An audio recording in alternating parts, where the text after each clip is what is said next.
Sí, perfecto. Bueno, muchísimas gracias. Les damos la bienvenida de nuevo a este cuarto encuentro en el marco del ciclo de conferencias y conversatorios organizado por la Oficina de la Mujer. Bueno, les contamos que tenemos personas participando de Chaco, de Formosa, de La Pampa, de Capital, bueno, de muchísimos lugares del país. Realmente es un orgullo para la oficina y para todo el equipo que estamos trabajando poder ofrecer este espacio. Me gustaría, ante todo, bueno, saludarlos y saludarlas, darles las gracias de parte de todos los expositores y expositoras de esta tarde, y presentarles el tema. El tema de hoy es violencia contra la mujer, tipos, modalidades, abordajes, necesidad de una política pública integral para prevenir, sancionar y erradicar la violencia contra las mujeres. En este punto me toca presentar un poco el tema y el porqué de hablar de una política pública integral, una política pública que debe ser federal, que debe considerar las diversidades. Yo voy a ir mirando si se escucha, voy a ir chequeando eso porque, bueno, nosotros estamos atentos a no quedar en algún momento fuera, pero quería presentar el tema. La necesidad de una política pública es impostergable como una necesidad no solo de la provincia del Neuquén, sino de toda la República Argentina. A la fecha, distintos observatorios y registros marcan que la violencia contra la mujer, incluso la violencia más letal como es el femicidio, que vamos a abarcar en el último encuentro, siguen siendo un problema recurrente y sostenido no solo en la Patagonia, en Neuquén, sino en toda la República Argentina. Desde el año 2015 que se registran entre 200 y 300 muertes de mujeres por razones de género en la República Argentina. Es impostergable trabajar en una política pública integral que aborde la necesidad de construir un diagnóstico. Para poder construir este diagnóstico, esta estrategia debe ser elaborada de manera participativa por todas aquellas personas que están involucradas y con competencias en la materia. ¿A qué me refiero cuando se presenta la necesidad de una política pública integral? Hoy debemos reconocer que este fenómeno es un fenómeno profundo, es un fenómeno multicausal, es un fenómeno que no responde a una sola consecuencia ni causa, sino que tiene múltiples razones y múltiples explicaciones.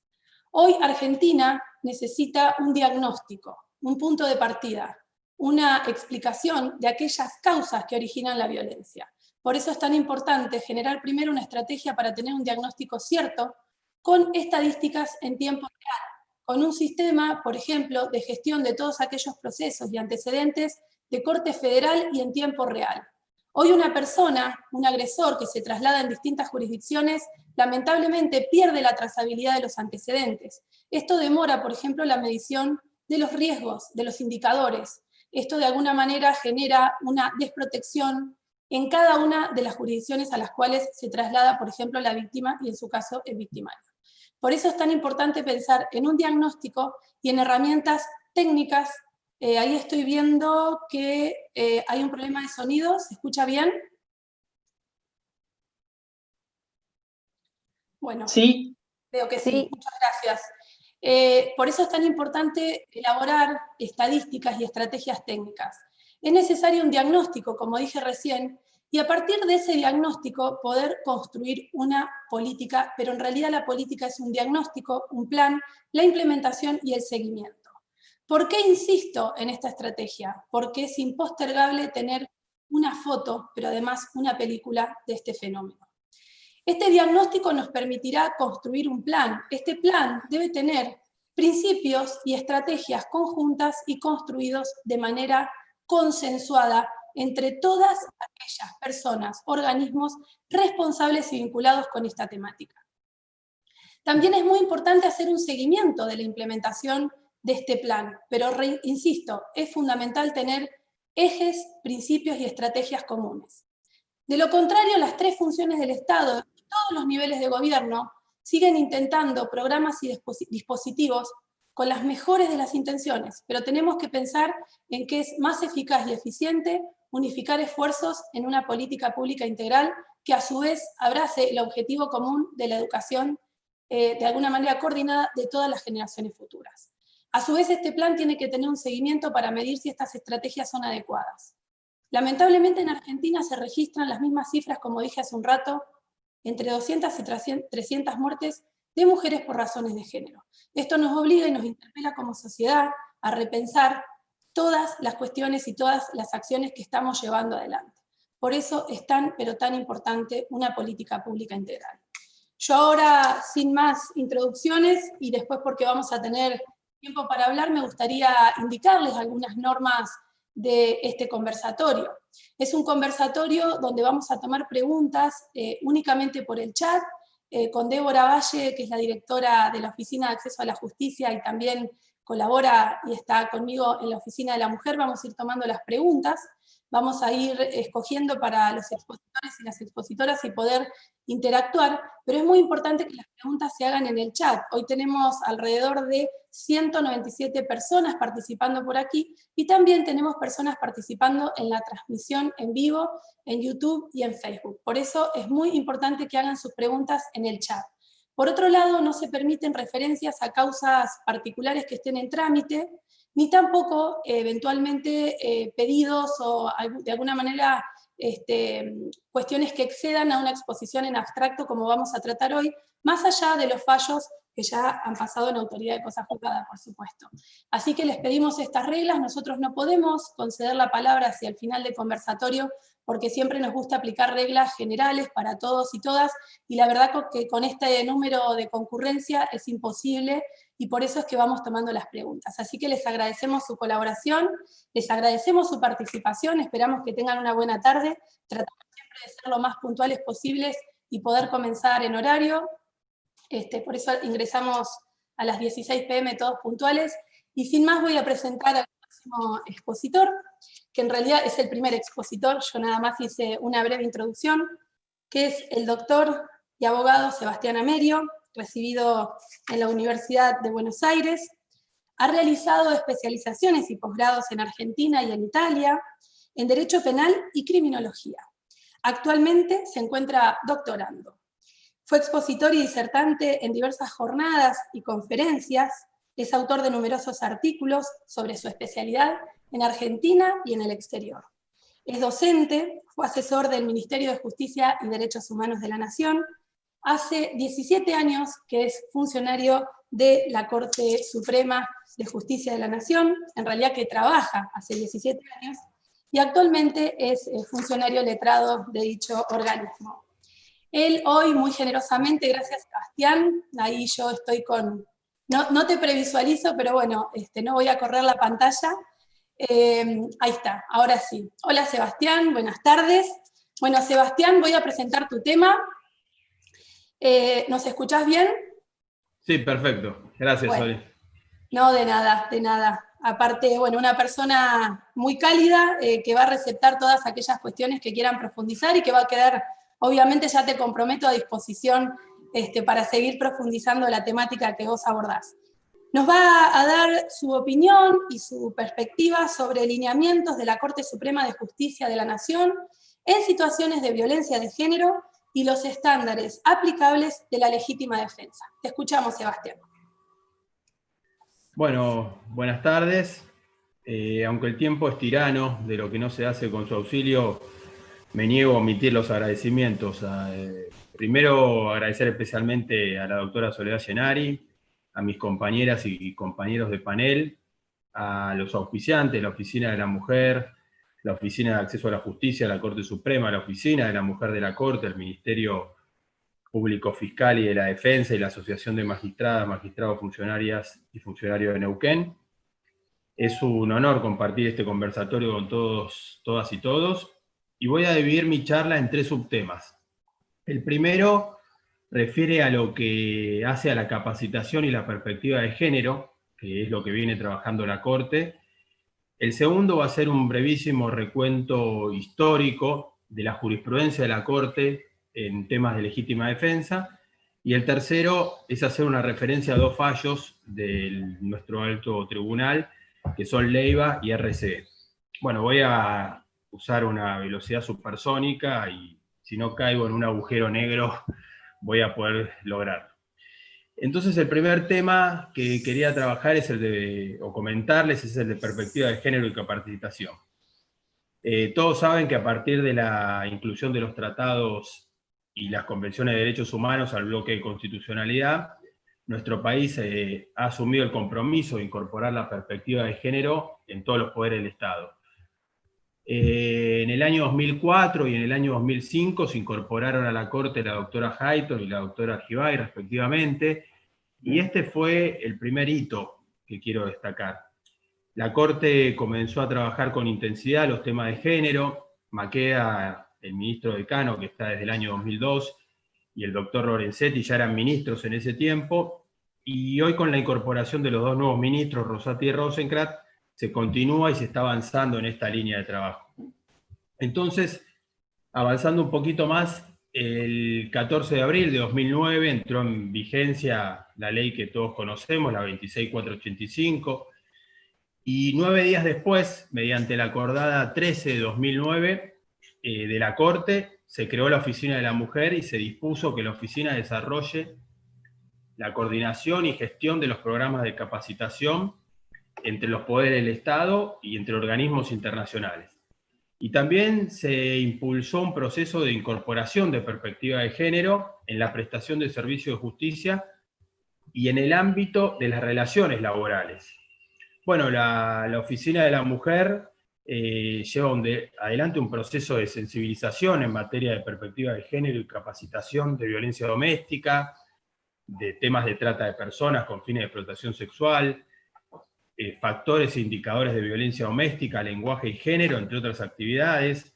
Tiene un taller de 16 horas cátedras que fue validado por Naciones Unidas y también declarado buena práctica por la Organización de los Estados Americanos. Y después seguimos avanzando en el tiempo y en el año 2016 habilitó el aula virtual. La Corte también desarrolló un sistema de registro de talleres, como comentaba Soledad, que hay que tener un diagnóstico preciso. Este sistema de registros en el que todas las jurisdicciones del país asientan los datos de las personas es muy valioso. Y en el año 2017, antes de la sanción de la ley Micaela, la Oficina de la Mujer también propuso a la Corte, al sistema de Naciones Unidas, una evaluación del impacto del taller.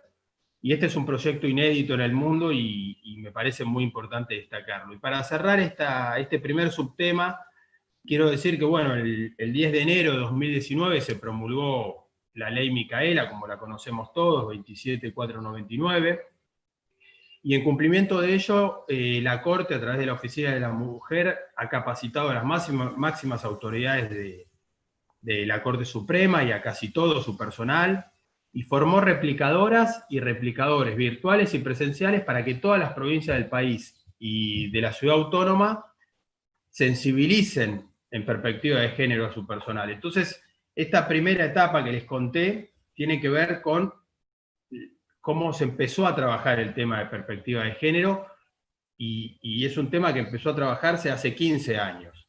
Ahora, como segundo tema, y respecto a la legítima defensa, voy a la introducción de esta causa de justificación y la jurisprudencia de la Corte al respecto. Vamos a hablar de legítima defensa y de legítima defensa con perspectiva de género. Lo primero que quiero destacar es que es fundamental que reelaboremos una teoría del delito con perspectiva de género. Eso es para un tema muy largo que no puedo desarrollar acá, pero me parece fundamental que lo empecemos a pensar así. El Código Penal, el Código Civil y Comercial regula las causas de justificación. También el artículo 51 de las Cartas de Naciones Unidas reconoce el derecho a la legítima defensa individual o colectiva de los estados. Y cuando hablamos de legítima defensa, Soler, por ejemplo, decía que era la reacción necesaria contra una agresión injusta, actual y no provocada. O, en palabras de Baigún y Zaffaroni, la legítima defensa es repulsa de la agresión ilegítima, actual o inminente. Voy a destacar el inminente y ahora vamos a ir viendo por qué. Bueno, continuando con esta introducción a la causa de justificación de legítima defensa, voy a hacer una breve, también arbitraria, ¿no? Reseña de sentencias relevantes de la Corte Suprema para que podamos apreciar cómo la Corte fue delimitando y definiendo a través de los casos a la legítima defensa. Perdón, entonces tenemos en 1879, piensen que la Corte tiene más de 155 años, en 1879 el caso era criminal contra D.K. Ellman, y acá voy a citar las palabras de la Corte porque me parecieron muy precisas. Dice: aunque es verdad que la necesidad de la defensa no puede apreciarse de una manera general y abstracta, y esta apreciación pertenece principalmente al que se cree en peligro inminente, sin embargo, él es juez de esta necesidad bajo su responsabilidad, y será culpable si en la posición en la que se ha hallado no ha hecho de sus facultades intelectuales el uso que debía, y a pretexto de defensa ha cometido un verdadero delito. Después ya en 1905, en otro caso criminal contra Justo Bolaño, la Corte absuelve al imputado y dice: invocado por el procesado en su confesión la circunstancia eximiente de pena de haber obrado en legítima defensa, y no habiéndose probado la falsedad de tal calificación, corresponde la absolución de aquel. Acá se destaca que se dio por probado la veracidad de los dichos de quien actuó así. Seguimos en 1928, el caso es criminal contra Rojo, donde la Corte dijo que es legítima defensa propia cuando el hecho se produce entre enemigos o frente a un desconocido, pero esta legítima defensa queda enervada cuando el acontecimiento se produce entre compañeros o en un lugar donde había personas que podían haber acudido a su auxilio y desplazar el peligro para el victimario. Seguimos un poquito más en 1938, en el caso Sandoval, Juan de Dios, es un caso bastante conocido sobre el tema de prueba en legítima defensa, y ahí la Corte dice que no existiendo elementos de juicio para dividir la confesión del procesado, debe aceptarse la legítima defensa que invoca. Y ya en 1949, y es el último que voy a citar, la Corte en el fallo Ramírez Avelino dice que, demostrando que el reo atacó a la víctima súbitamente y sin que mediara provocación, agravio o agresión, procede a rechazar la eximiente de legítima defensa. Entonces, en todos estos casos que cité de la Corte, en sus más de 155 años, y que son citas arbitrarias por mí, pero relevantes casos, la Corte marcó la importancia de que la persona esté sola, de que no tenga quien lo auxilie. La Corte remarcó la importancia de que los dichos de quien dice haber actuado en legítima defensa, si no hay prueba en contrario, es suficiente, ¿sí? Por una cuestión también de indubio pro reo. La Corte también explicó y delimitó el alcance de la legítima defensa. Ahora, todo esto son casos muy viejos. Ahora vamos a pasarlo a cómo la Corte desde hace 15 años trabaja la perspectiva de género y cómo lo terminó volcando en la jurisprudencia. Entonces, en este tercer subtema, que son dos fallos, el primero es Leiva, que es del 9 de noviembre de 2011.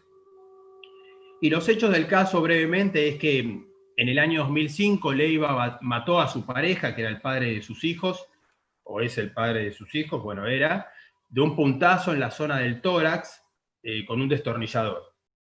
Y la defensa, en el recurso extraordinario federal, sostenía que el pronunciamiento era contradictorio, ya que se había descartado la legítima defensa porque no había existido agresión ilegítima.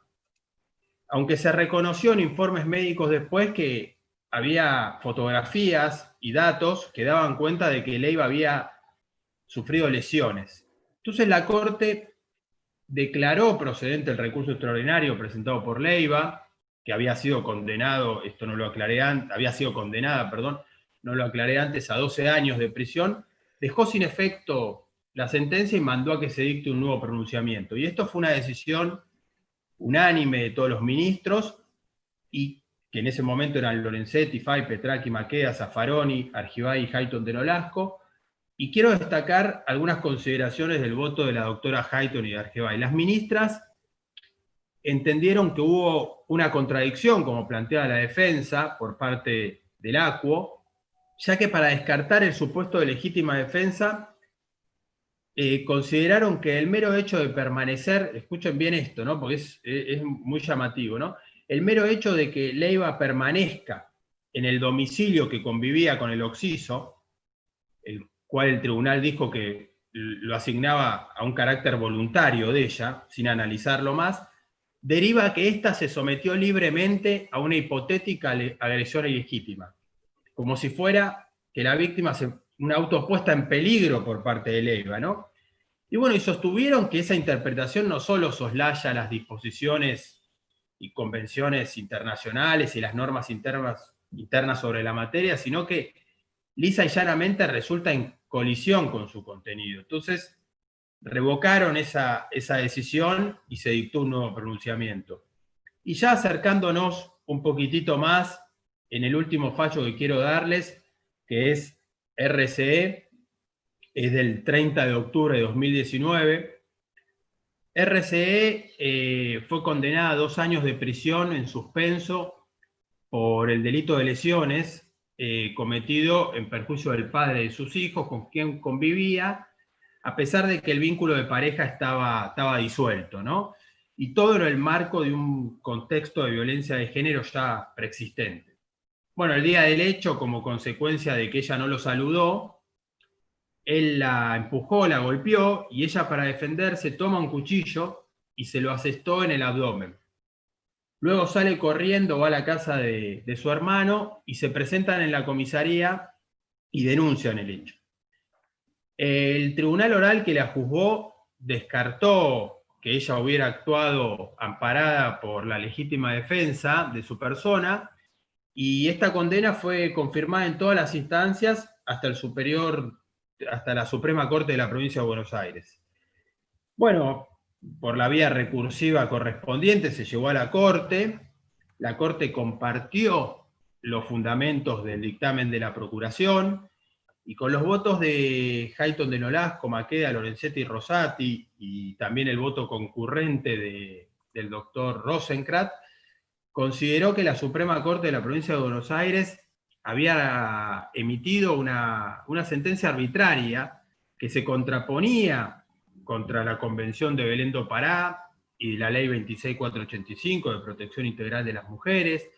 La Corte, a la luz de los antecedentes y circunstancias probadas en el caso, entendió que había un contexto de violencia contra la mujer y que este contexto involucra aspectos y criterios específicos que debían ser considerados al momento de evaluar la causa de justificación, y sin embargo habían sido descartados en las instancias anteriores. Entonces la Corte, en primer lugar, recordó que la reacción de las víctimas de violencia de género no puede ser medida con los estándares de la legítima defensa utilizados en otro tipo de casos, porque la violencia contra la mujer tiene características específicas que deben ser contempladas por los jueces y las juezas.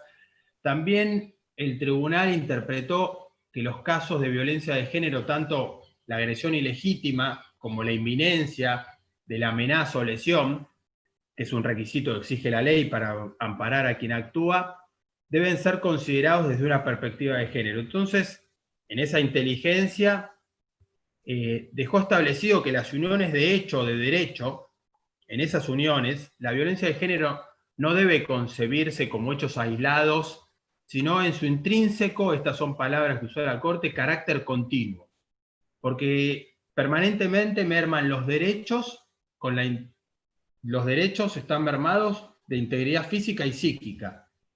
Entonces esto es, para continuar, la inminencia permanente de la agresión, dice la Corte, ¿no? En contextos de violencia contra la mujer.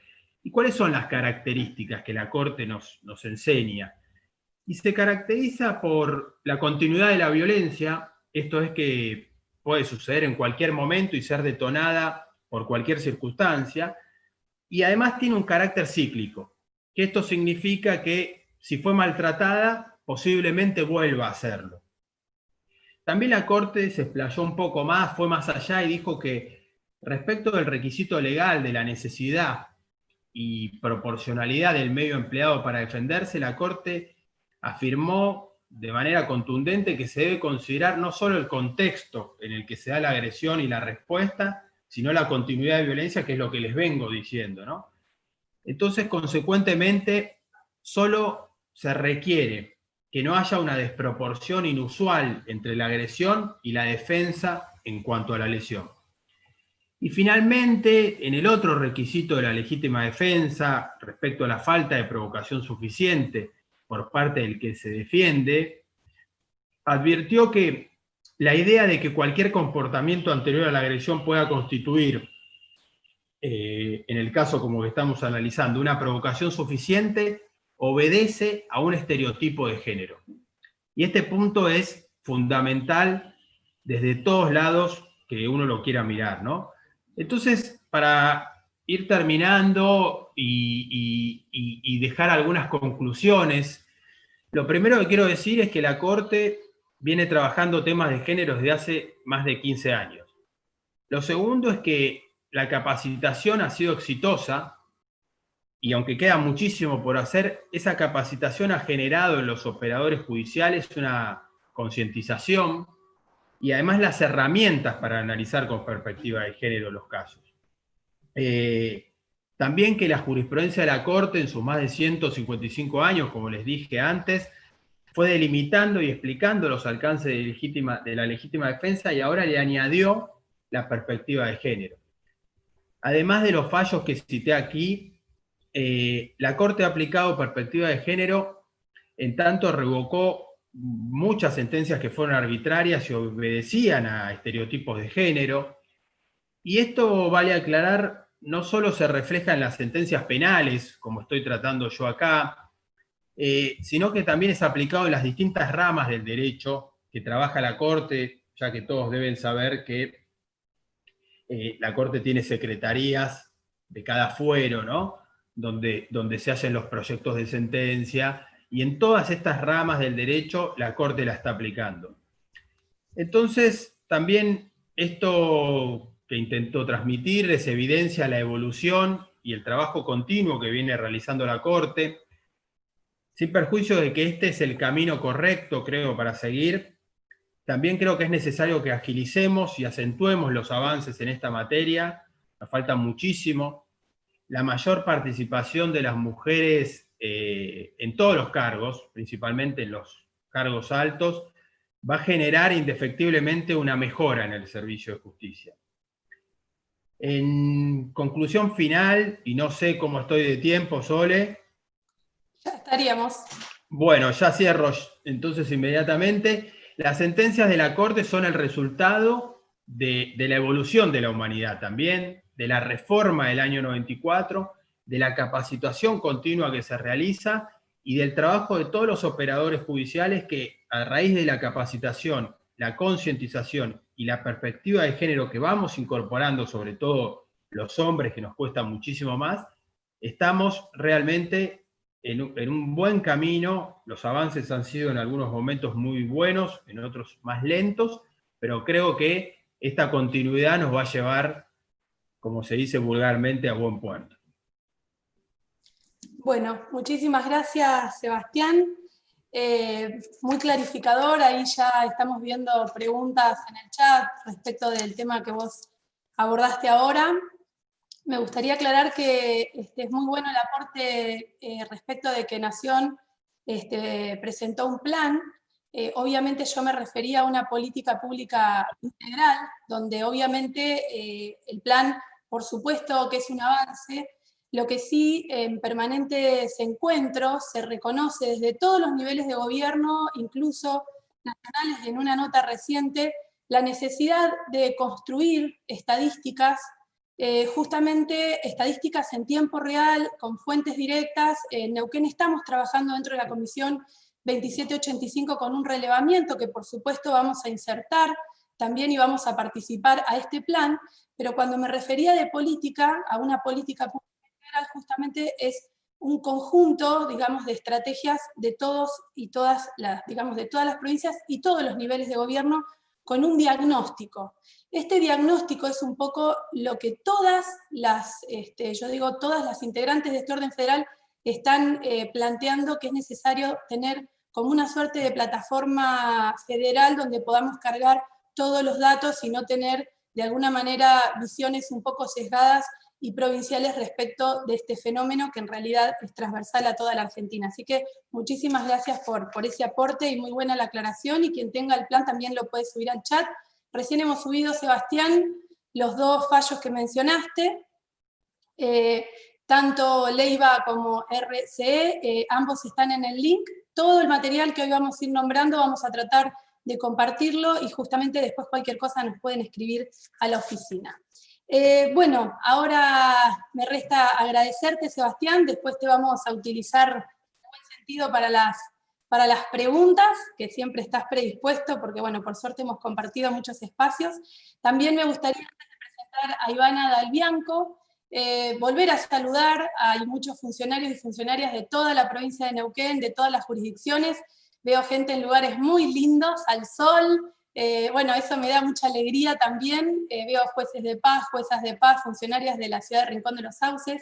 Hay alguien que yo también sigo en el Face, que es el doctor Ortiz, si no me equivoco, que tiene una intensa actividad en la temática, así que también lo vamos a invitar a sumarse a nuestras actividades, representantes de todos los ministerios, funcionarios de las oficinas de violencia, relatores, relatoras. La verdad que es impresionante la concurrencia, funcionarias del Consejo de la Magistratura, juezas de familia. Bueno, la verdad que estaría toda la tarde y me encantaría poder saludarlos y agradecerles y saludarlas y también darle un especial reconocimiento por este tiempo. Bueno, sin más, vamos a pasar a la doctora Ivana Dalbianco, que va a seguir con una temática, por supuesto, en el eje de lo que hoy estamos proponiendo, que es defensora oficial penal de la primera circunscripción. Ivana nos va a hablar sobre violencia de género y sistema penal, y demandas de castigo y respuesta penal. Te escuchamos, Ivana. Bueno, primero saludar, bienvenidos, bueno, gracias a todos y a todas. Gracias a vos, Soledad, a la Oficina de la Mujer, por invitarnos, y también quiero agradecer al Ministerio Público de la Defensa, al doctor Ricardo Cancela y a la doctora María Luisa Andrada, que me ofrecieron, digamos, o pensaron que podía ser una de las representantes del Ministerio Público de la Defensa para hablar de esta temática que vengo estudiando hace largo tiempo. La idea que yo tengo es dejar algunas cuestiones planteadas. Yo quiero hablar de esta relación históricamente conflictiva entre las mujeres y el sistema penal. Ustedes saben que hay críticas, y hubieron críticas históricamente desde el movimiento feminista y el movimiento de mujeres respecto del sistema penal, del derecho en general y del sistema penal en particular, en relación a que el derecho penal es considerado un instrumento masculino, que parte, o sea, se reconoce que es un sistema penal machista, patriarcal, que no es igualitario en relación al trato de mujeres y hombres, que el derecho penal también castiga a las mujeres por incumplir muchas veces el rol socialmente asignado a nosotras. Yo esto después lo voy a retomar. También porque el derecho penal de alguna manera regula o se mete, digamos, a regular la sexualidad de las mujeres, porque es violento, porque es selectivo, y porque principalmente reproduce estereotipos de género. Hay dos puntos de contacto en esto que yo les estoy hablando del sistema penal y las mujeres. El primero tiene que ver con las mujeres acusadas o mujeres criminalizadas, que estos estereotipos de género, de los que hablamos en general cuando nos referimos a las modalidades de violencia y la violencia de género, tienen un rol fundamental. Las mujeres acusadas y criminalizadas muchas veces tienen que ver con una aplicación un poco más estricta de la ley penal. ¿En qué sentido lo digo? En que a nosotras se nos ha asignado un rol de pasividad, un rol de ser buenas, sumisas, calladas y obedientes, y las que infringen la ley penal están lejos de ser este estereotipo, ¿no?, que se espera de la mujer. Entonces también esta idea de las mujeres buenas y santas, cuando la mujer es acusada en el sistema penal, esa mujer o es loca, o es la viuda negra, o sea, se la estigmatiza, ¿no?, se la estereotipa, y se la juzga más gravemente, porque es el mundo de los hombres, en general, el sistema penal. Funcionan estos estereotipos a punto tal que se ha creado jurisprudencialmente un tipo penal omisivo, que es el tipo penal que tiene que ver con el rol socialmente asignado de buena o mala madre. Aquellas malas madres son perseguidas e incluso condenadas por el sistema penal por no cumplir este rol socialmente asignado, esta idea de que las madres todo lo hacemos, todo lo sabemos, somos capaces de resolverlo todo en pos de nuestros hijos, ¿no?, o hijos e hijas, y que siempre, digamos, asignado al rol materno. El paterno no, del paterno nadie nos hablan del rol materno. Y esas malas madres que son, y ha habido condenas, incluso hace muy poquito hubo una condena en Córdoba, en un caso también que tenía que ver con esto, ¿no? Que se les imputa a las madres muchas veces conductas que realizan las parejas, porque como la madre no protege a sus hijos, o incluso también el delito de abandono de persona agravado, porque esa madre o no llevó al médico al hijo, o una madre que es víctima o sufre violencia de género, no cuidó a sus hijos, es decir, que se les imputan delitos omisivos en relación al rol materno. Esto es claramente una aplicación de estereotipos de género, ¿no? Y que esto, como decía por una parte Sebastián, esta es una visión sesgada que no analiza la conducta que se reprocha en un contexto general, sobre todo cuando son mujeres que sufren violencia o que están en contextos de vulnerabilidad. Entonces es más fácil ver la conducta aislada que ver el contexto general. Y esto, lamentablemente, significa muchas mujeres que están al día de hoy encarceladas en nuestro país. Yo les decía también esto de la criminalización discriminatoria y estereotipada, que también significa cuando las mujeres son acusadas, y esto que decía Sebastián también, ¿no? La aplicación de la dogmática penal y la teoría del delito desde una dogmática y teoría del delito pensada para los hombres, ¿no? Esto de la cuestión de las causas de justificación que nos explicaba en relación a la legítima defensa, pero que se ve, digamos, cuando se imputan delitos penales, están pensados desde los hombres, para los hombres, no para nosotras. Nosotras no tenemos nada que hacer ahí en teoría, tendríamos que estar en nuestra casa cuidando a nuestros hijos, para la lógica social. El segundo aspecto, esto después lo tiro acá, después lo charlamos, ¿no? La idea es del conversatorio justamente esto. Ustedes saben que yo soy crítica del sistema penal, no por nada soy defensora penal hace muchos años. El segundo aspecto que quiero tratar tiene que ver con las mujeres que sufren o sufrieron violencia de género y que acuden al sistema penal en búsqueda de respuesta. A mí no me gusta decir víctima de violencia, discúlpenme, no me gusta esta categoría porque me da la sensación que se pone a la mujer en un lugar de pasividad. Me refiero mejor a mujeres que sufren violencia o sufrieron violencia, porque creo, digamos, que en esto que nos enseña Tamar Pich, que es una autora italiana que a mí me gusta mucho, que ha escrito muchos libros, y que ella explica cómo se ha pasado de lo que era el paradigma de la opresión, es decir, el paradigma en que los movimientos de mujeres y las mujeres salen a la calle a visibilizar el problema de la violencia de género y la violencia hacia las mujeres, y se pasa de alguna forma, de una forma institucional, incluso a partir también de las convenciones internacionales como la CEDAW y la Convención de Belén do Pará, a la lógica de la victimización, es decir, a la lógica de que las mujeres somos víctimas, entonces tenemos que quedarnos en ese lugar y hay alguien que nos va a venir a salvar, ¿sí? Entonces por eso yo esta lógica o esta expresión de víctima generalmente no la utilizo, parece me capa porque la usamos todos, pero no es algo que comulgo. Sí creo, ¿y qué pasa, digo, en esta segunda relación entre las mujeres que sufren violencia y la búsqueda de respuesta en el sistema penal? Muchas cosas pasan, ¿no? La primera es que las mujeres son revictimizadas, ya lo sabemos, lo decimos, pero es la verdad. Son revictimizadas, tienen que declarar una y otra vez, bueno, lo que significa la victimización secundaria. Muchas veces no son escuchadas, muchas veces incluso se toma su palabra como la palabra, digamos, el Estado se apropia de alguna forma de la palabra de las mujeres que sufren este tipo de violencias. Y lo siguiente es preguntarnos si este sistema penal, que por definición es violento, es machista, es la mejor respuesta que se le puede dar a un problema de derechos humanos de las mujeres, que es justamente la violencia de género. Si el castigo penal o la exigencia de mayor castigo penal va a resolver estos problemas. Y yo quiero plantear unos alertas acá, que me parece que son importantes para que los charlemos. El primero tiene que ver con lo que ya sabemos todos, pero que es importante decirlo: el derecho penal no protege a las mujeres. El derecho penal castiga cuando la conducta ya pasó. Nos lo dice incluso el delito de femicidio, es decir, cuando la mujer ya está muerta, interviene el sistema penal. Una respuesta como mínimo muy, muy tardía. La lógica del sistema penal es la responsabilidad individual, son conductas individuales. ¿Qué hace esto? Hace que sea el sistema, digamos, la atribución de responsabilidad sea una atribución individual y de alguna forma se diluya esta exigencia que tenemos las mujeres y la sociedad de respuesta estatal. Se diluye de alguna manera, al ser el responsable una persona individual, esta responsabilidad social y estatal de un problema que tiene que ver con los derechos humanos de las mujeres. El rol simbólico del derecho penal y la idea de que la cárcel y el castigo va a resolver algo en esto, ¿no? Es una respuesta como si esta fuera una respuesta adecuada a este problema que sufren las mujeres.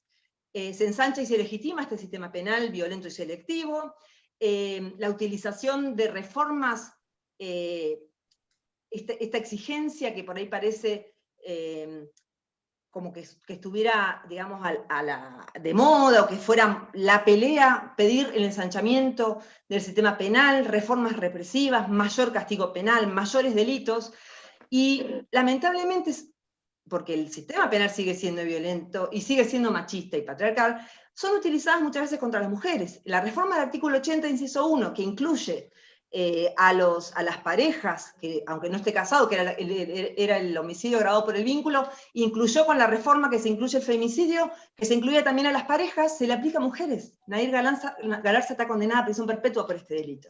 Entonces también hay que tener estas alertas, ¿no?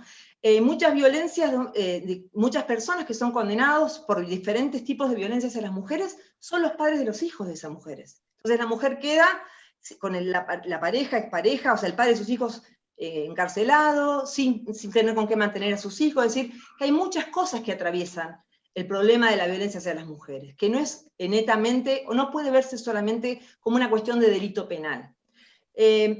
¿En qué aspectos sí puede servir el sistema penal? Porque no, digamos, también tiene algunos aspectos positivos, o por lo menos mucha gente le ve aspectos positivos que tienen que ver con reconocer que no protege, pero reconocer que al ponerlo en términos de delito, esa conducta tiene una connotación negativa, es decir, eso está mal, esto no se puede hacer. O sea, al sancionar delitos, también se sancionan delitos graves, como el femicidio. Bueno, esto que decía Soledad, ¿no? Las mujeres seguimos muriendo a mano de hombres violentos, seguimos lo que pasó ayer, incluso con Abigail, bueno, más allá de lo que después pasó, que me parece un horror, digamos, esto del linchamiento, pero digo, las mujeres seguimos siendo víctimas de femicidio.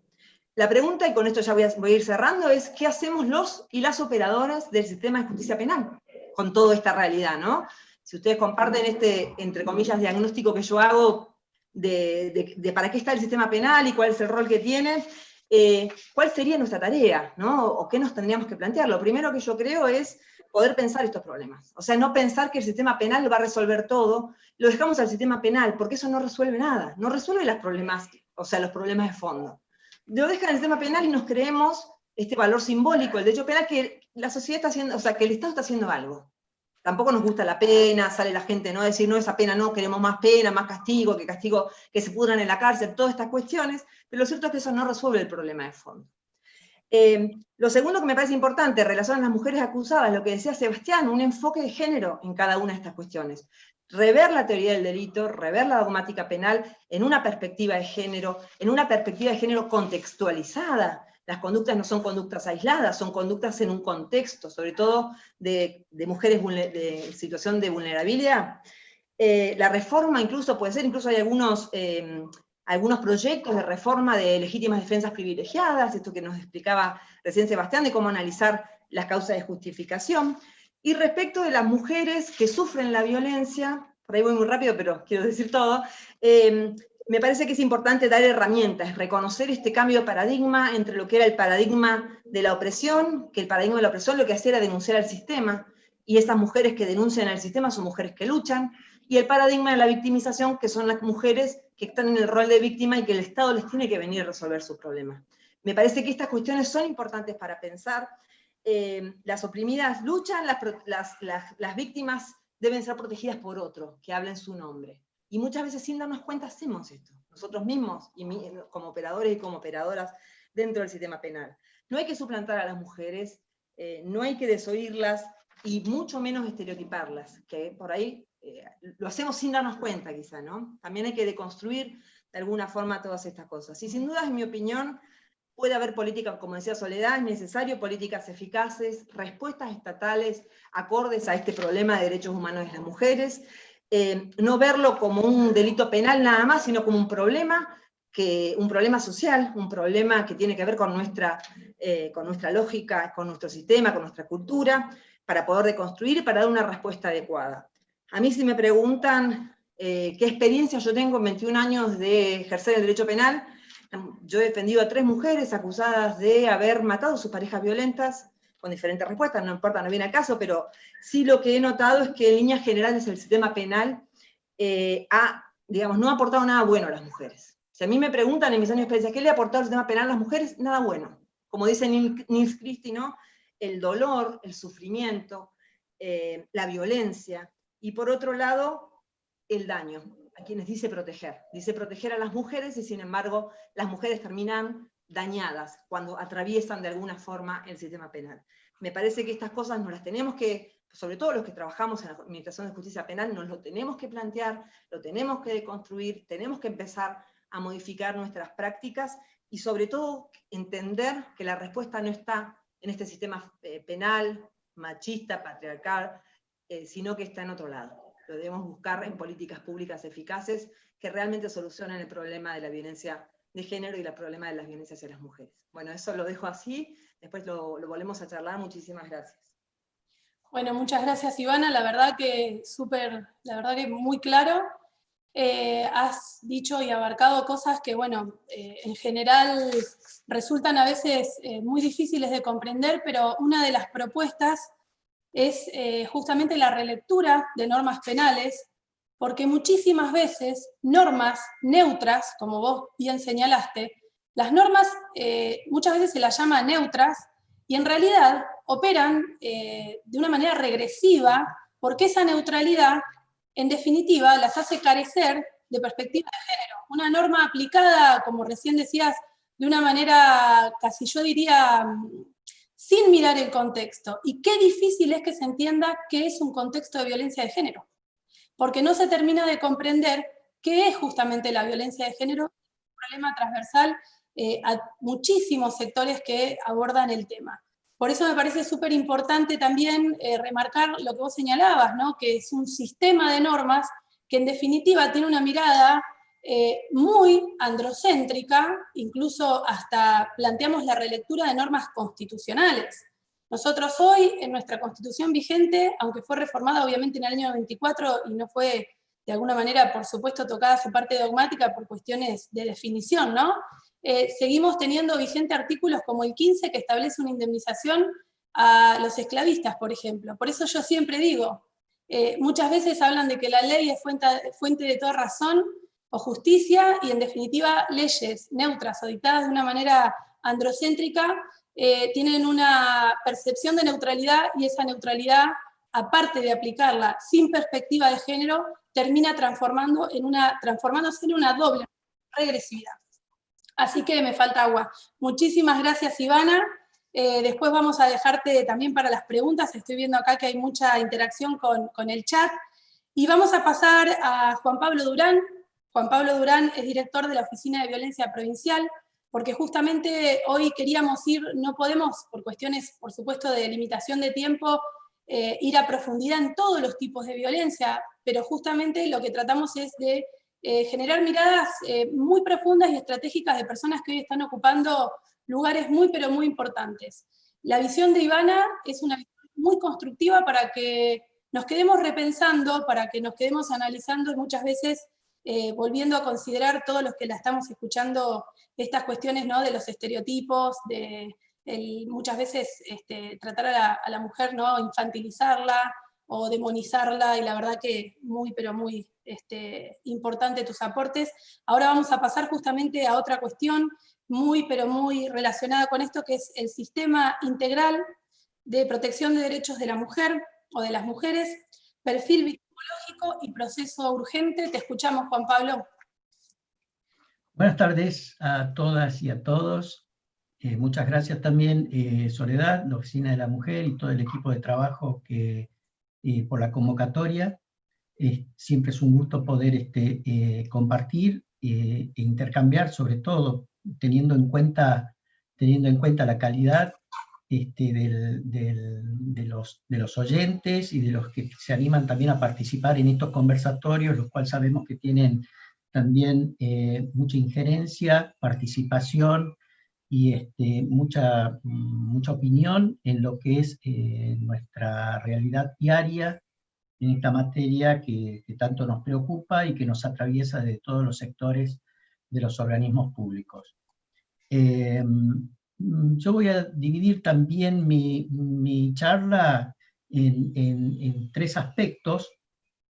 El primero va a ser el más tedioso, que es el recorrer un poco lo que es este sistema de protección, este sistema de protección integral de derechos de las mujeres en todos los ámbitos donde se desenvuelven en sus relaciones interpersonales. Pero a lo que quiero llegar es a la particularidad de las dificultades que nos encontramos hoy en día, los distintos fueros que tocan intervenir en estas cuestiones operativas que tienen que ver con el acceso a la justicia y con la respuesta jurisdiccional oportuna, eficaz y sobre todo adecuada. Estoy a cargo de un organismo muy grande, conformado por profesionales del área jurídica, del área psicológica, del trabajo social, articulados y coordinados por una plataforma enorme de agentes administrativos que justamente inciden de manera determinante en la coordinación y en la articulación entre todos los fueros y entre todas las instancias judiciales que nos toca informar como organismo informante. Y es en este punto donde quiero justamente problematizar los aspectos primordiales que nos atraviesan hoy en día y que tienen que ver con los cambios paradigmáticos que se han venido registrando durante la última década, y sobre todo con la necesidad de una urgente adecuación no solo normativa, sino también de lo que son todas las estructuras de organismos públicos, que funcionan como aplicación de las leyes en general, y las dificultades directas con que nos estamos encontrando estos profesionales, estos equipos de profesionales de las áreas que acabo de describir a la hora de realizar los primeros abordajes y la interpretación de las situaciones a la hora de facilitar y promover el acceso a justicias de estas personas en situación de vulnerabilidad, en particular lo que vamos a tratar hoy, la situación de las mujeres. Es por eso que en esta primera parte quiero hacer un repaso rápido sobre lo que son los derechos que están consagrados en esta Ley 26485 como un sistema integral de protección para prevenir, sancionar y erradicar. Voy a pasar por puntos específicos que son justamente los que nos ayudan a todos estos equipos interdisciplinarios que trabajamos en la Oficina de Violencia, y que en definitiva también estamos aprendiendo a coordinar con otras oficinas judiciales, como es la laboral, como es la civil, y como es la que esperamos con tantas ansias que está en formación, la oficina de acompañamiento a la víctima, que está en formación en el fuero penal, en el ámbito del Ministerio Público Fiscal de la provincia. Es ahí donde quiero ir punto por punto, recorriendo estos aspectos principales consagrados en este sistema de protección integral, donde fundamentalmente a nosotros como equipo interdisciplinario nos sirve como una regla cotidiana a seguir para ir viendo todas aquellas dificultades que se nos presentan a la hora de hacer efectivos estos derechos que están consagrados. Sabemos que la Ley 26485, sancionada en el año 2009, vino a condensar todo el derecho internacional y derecho convencional internacional que ya había tenido su recepción en la Constitución del 94, pero que recién a partir del año 2000, a través de leyes locales de alguna provincia, como fue principalmente la provincia de Neuquén, con su ley 2212, con su ley 2302, donde empezaron a hacer derecho local y de aplicación directa y operativa a las normas convencionales del derecho internacional, como es el derecho del niño, y también como son las CEDAW, y todas aquellas documentos de la Organización de Estados Americanos.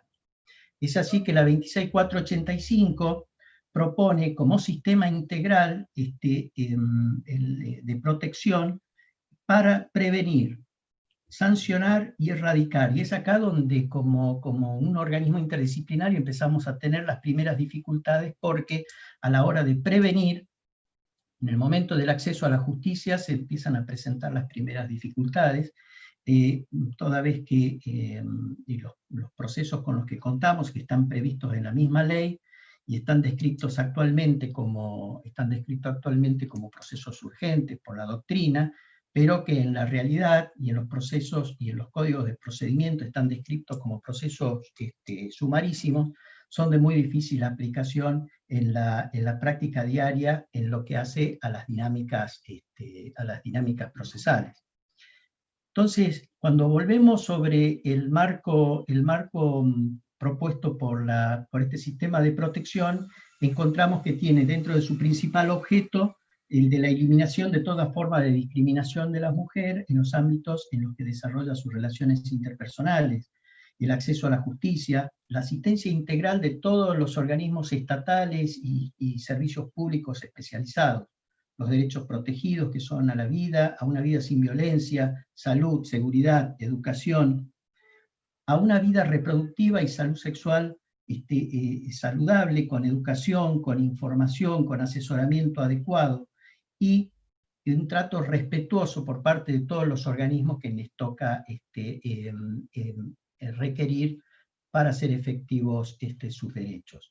Así empieza a describir lo que son los distintos tipos de violencia que puede sufrir la mujer, y describe lo que es la violencia física como todo daño, como riesgo de daño, dolor, sufrimiento, o el riesgo o la inminencia de sufrir ese riesgo, violencia sexual, violencia psicológica, como todo menoscabo, como todo daño emocional que disminuya, perjudica, limita el desarrollo personal de la mujer, violencia económica, patrimonial, que se materializa a través de cualquier tipo de limitación, perturbación de la propiedad, sustracción, limitaciones en el uso y en los ingresos, en los recursos.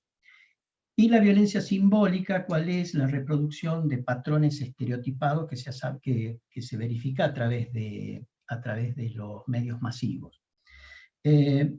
Las modalidades en que se ejerce, se practica, se ejercita y se sufre este tipo de violencias están encuadradas dentro de lo que es el ámbito doméstico, en el caso de que la mujer sufre algún tipo de agresión por parte de un pariente, o en el marco de las relaciones actuales o pasadas, en situaciones asimilables a las familiares, no solo por el parentesco, sino también por la convivencia.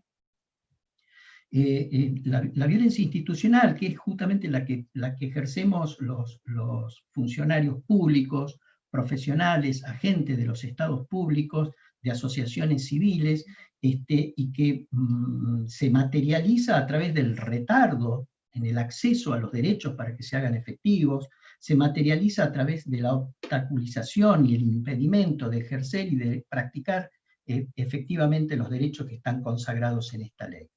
Y la laboral que justamente se representa y se efectiviza a través de lo que son cualquier mecanismo de discriminación en el cual se produce un desequilibrio, donde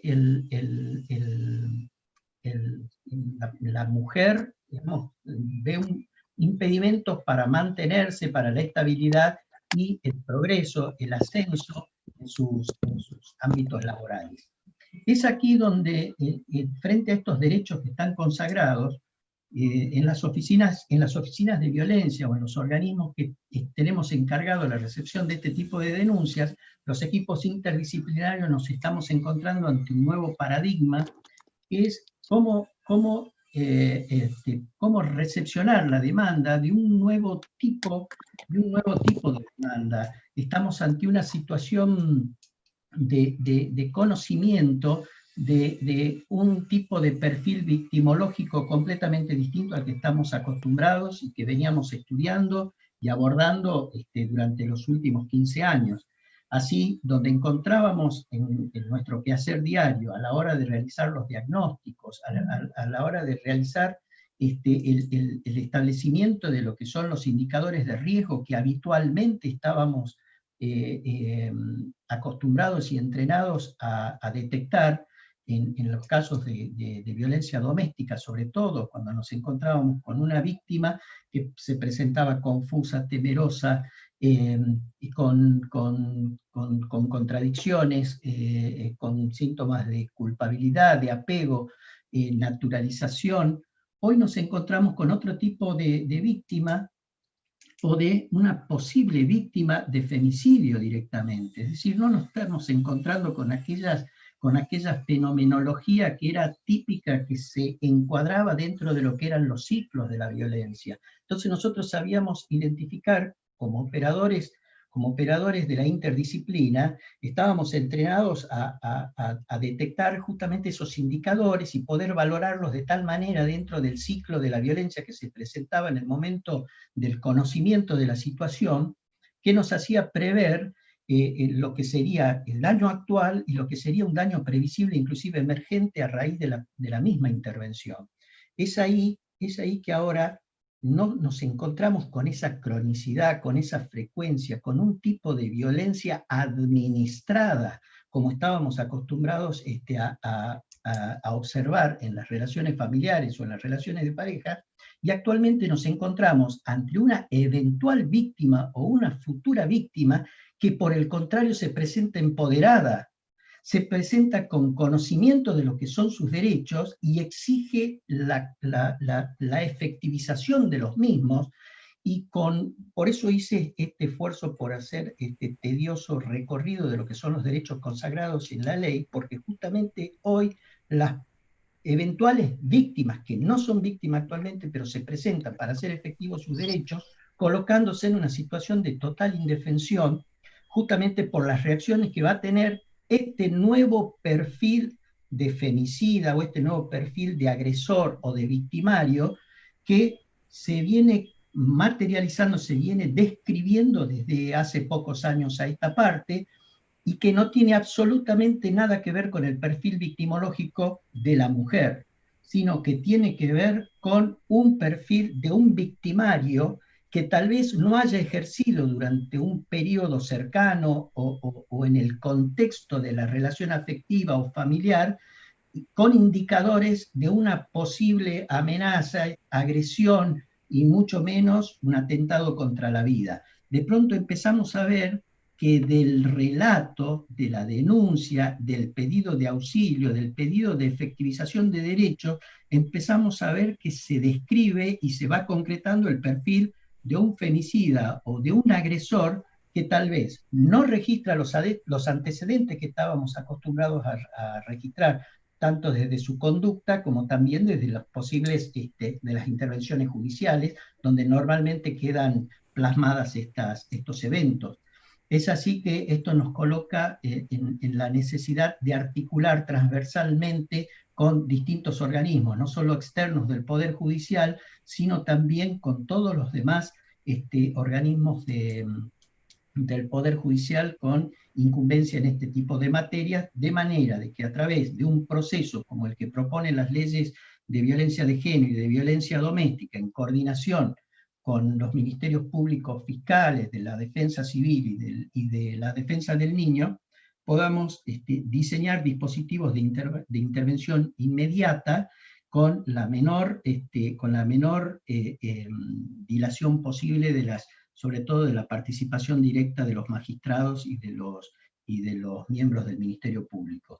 Así que yo quería dejar esta problemática plasmada, porque efectivamente estamos en un proceso de pleno aprendizaje y adecuación a estos nuevos paradigmas y estos nuevos desafíos, donde estamos involucrados toda la interdisciplina, porque efectivamente es una fenomenología totalmente novedosa y que nos exige una respuesta inmediata frente a la irritación del sistema, ¿no? Así que yo quería dejar esa problemática planteada, porque efectivamente necesita la readecuación de estructuras y recursos, procesos y procedimientos que agilicen y se adapten adapten las leyes de protección integral y se hagan efectivas como un sistema de respuesta eficiente. Así que eso por ahora para ir planteando, y quedo a disposición de las preguntas. Bueno, muchísimas gracias, Juan Pablo. Muy interesante tu recorrido también, porque gran parte del auditorio de hoy son personas que están directa e indirectamente vinculadas con la temática, así que como que el acercamiento a algunas cuestiones e inquietudes que planteaste con distintos niveles de profundidad, pero me gustaría rescatar un dato que surge justamente en relación a lo que planteas respecto del perfil, en este caso no victimológico, sino del agresor. En el registro, en la presentación que hicimos desde la Oficina de la Mujer del Registro de Femicidios del año 2019, justamente vimos que la edad promedio de lo que sería el agresor en los casos de femicidio era de 38 años. Fue un dato que nos sorprendió muchísimo porque hay una suerte de alivio absolutamente asincrónico, como que ya estamos pensando que la gente, por decirlo de alguna manera, joven o de edad por debajo de la mediana edad, ya está parcialmente deconstruida y la sociedad nos está mostrando cosas muy distintas, así que hay variables sociales, justamente hay variables sociológicas que hay que empezar a analizar. Por eso es tan importante los registros, ¿no? Los registros, insisto, en el tema de la registración de los datos en tiempo real, que nos permita ir haciendo un mapa de calor e ir pensando decisiones basadas en estos focos rojos que muchas veces aparecen en cuestiones que vemos mucho tiempo después y que nos obligan a pensar estrategias. O sea que lo que has planteado, no solo del perfil, en este caso de la víctima, más allá de las consideraciones que hemos hecho hoy acá en este panel sobre el término, realmente nos dejan pensando, y también el perfil justamente del agresor también nos tiene que llamar a la reflexión. Es urgente una política pública integral que abarque justamente estrategias eficaces en materia de educación.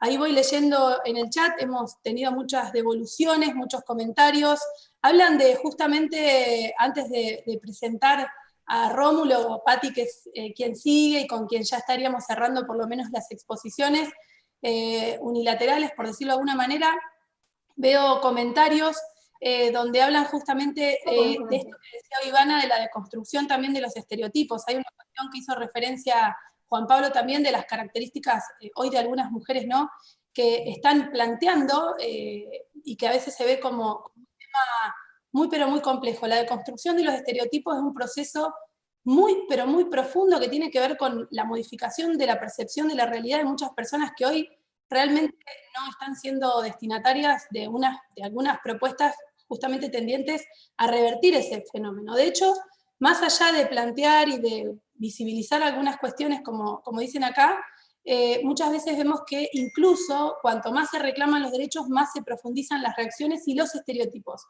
Así que la verdad que es muy interesante, Juan Pablo. Bueno, ahora quiero pasar al próximo expositor. Espero haber sido clara con lo que dije recién, porque bueno, el tema de los estereotipos para mí es una cuestión muy, pero muy importante y que también está vinculada con el tema que vamos a abordar ahora, ¿no?, que tiene que ver justamente con los delitos contra la integridad sexual y que va a tocar el doctor Patti, que ahora lo voy a presentar. Pero los estereotipos, que ya lo dijimos justamente en el primer encuentro, que es una forma de percibir, una forma muy estática y muy rígida de percibir sobre todo a las mujeres, ¿no? Cómo hemos construido esta forma de apreciarlas, de observarlas, de valorarlas de una manera desventajosa, de una manera nociva, de una manera tenaz, justamente, o mendaz, no tenaz, perdón. Es muy, pero muy importante visibilizarlo, pero la realidad es que es muy difícil de construir los estereotipos porque al día de hoy no se ha profundizado sobre qué son los estereotipos, cuáles son los estereotipos de género, cómo afectan negativamente a la mujer. Y en eso los jueces y las juezas son fundamentales, y también los defensores y defensoras, y obviamente integrantes del Ministerio Público Fiscal, en señalar cuando ven un sesgo, cuando ven un tratamiento justamente sesgado y estereotipante, porque el tratamiento tan pero tan justamente prejuicioso de una persona es lo que permite o impide, permite la injusticia e impide la justicia. Ahora vamos a dar lugar al próximo expositor, siempre teniendo en cuenta el hilo conductor de esta propuesta, es el doctor Rómulo Patti, que también está trabajando Synergium, ¿no? Después comentanos, Rómulo, también en la propuesta y en un espacio que hoy estás construyendo. que me comentó Débora, fiscal jefe de la primera circunscripción, y él nos va a hablar sobre el abordaje integral de la víctima en delitos sexuales. Te escuchamos, Rómulo. Bueno, muchísimas gracias. Ante todo, voy a consumir unos pequeños instantes porque, bien como se dijo, no puedo dejar de agradecer, obviamente personalmente a ti, Soledad, a Débora, a cargo de la Oficina de la Mujer. La iniciativa es realmente muy buena, es constructiva al máximo, y también el privilegio que me dan de participar, obviamente, con integrantes de un panel de nivel. Los que concluimos habitualmente, pienso que en la mente de los que se están escuchando dirán, bueno, esperemos que sea breve. Afortunadamente ustedes pactaron como correspondía un tiempo acotado, así que no los voy a agobiar. Y como el doctor Sebastián habló de una velocidad espacial, yo voy a ir a una velocidad tipo de mi época, Pinti o Tato Bores, que más o menos nos va a permitir explayarnos en lo más importante o lo fundamental. Desde hace mucho tiempo estoy a cargo de la supervisión del área de delitos sexuales de la Fiscalía, obviamente del Ministerio Público Fiscal.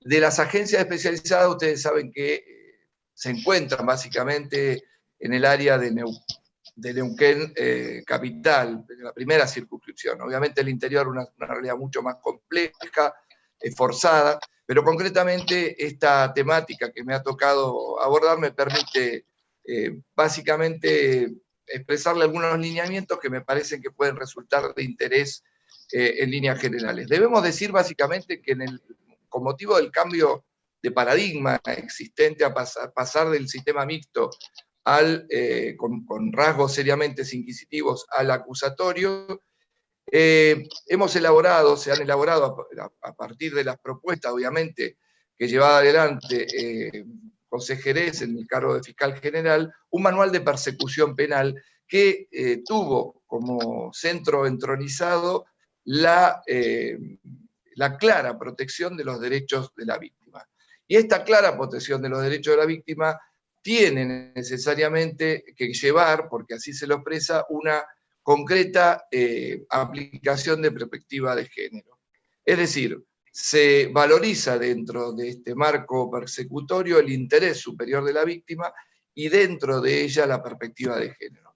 Parecería que esto no es obviamente un capricho, sino que surge propiamente de los compromisos internacionales que ha asumido nuestra nación a partir de Belén do Pará, en el sentido de tratar de prevenir, sancionar, erradicar cualquier tipo de violencia con respecto a la mujer, las convenciones de la eliminación de cualquier tipo de discriminación con respecto de la mujer, la Declaración de los Derechos Humanos, la Declaración Americana de los Derechos Humanos, y en el orden interno que recién había sido citada, la Ley 26.485 de la protección integral de las mujeres, con su correlato a nivel provincial 2786-2785, como para dar el marco básicamente legal a lo que nos hemos ceñido. La violencia sexual no cabe absolutamente duda que es indudablemente una violencia de género y que conlleva justamente en ella, en donde la afectación directa resulta la mujer, porque mayormente resulta